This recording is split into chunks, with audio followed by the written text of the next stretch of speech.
This is the setup procedure for our latest Gymboss timer. The older timers look identical to the newer timers, but there's a slightly different setup procedure. The older timers can be identified by 3 lines of text on the belt clip. The newer timers have 4 lines of text on the belt clip.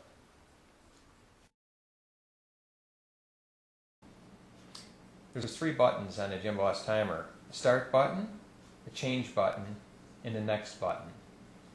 The timer will turn off after 5 minutes of no use, and you can turn the timer back on by pushing any button. To enter setup, you push change, and then while setup is displayed, you'll push the next button. You have about 3 seconds to do that. Push change when you see setup, push next.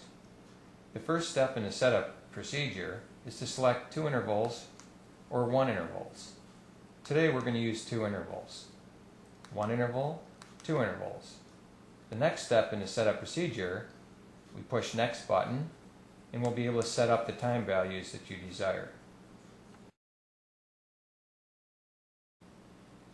Today we're going to use 1 minute in the first interval and 30 seconds in the second interval. Pushing next, we can now change the flashing digit with the change button.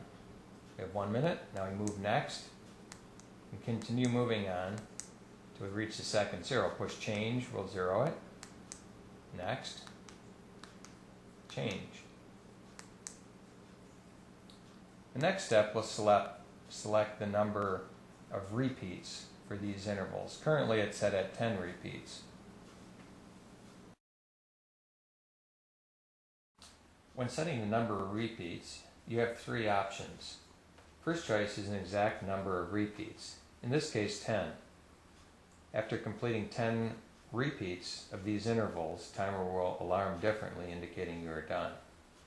The second choice is to set 0, 0 for continuously repeating the intervals up to 99 times. The third choice is for a simple countdown timer. You would select 1. Timer will count down through the intervals, alarm, and stop. You'll need to push the start button to begin timing again. This was called manual on previous models.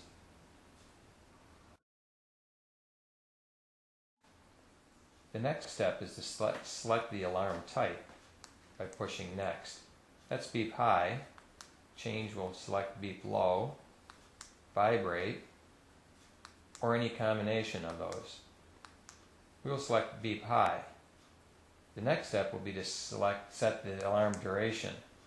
The alarm will ring for 1 second, 2 seconds, 5 seconds, or 9 seconds. We'll select 1 second for now. That's the end of the setup procedure. Pushing next, timer will now be ready to use.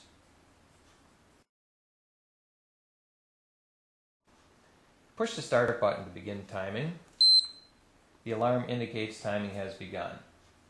If you'd like to pause the timer during operation, you need to push the start button 3 times within 2 seconds. The alarm indicates pause has been entered. To resume timing, simply push the start button. To start over, hold the start button for approximately 3 seconds. This will return the timer to the start page.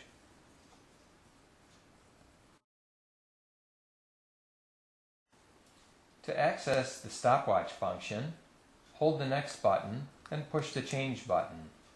Stopwatch function is entered. To start it, push start, stop. You may 0 the time by pushing the change button. To exit the stopwatch, back to the interval timer, hold the next button, push the change button. You're back to the interval timer.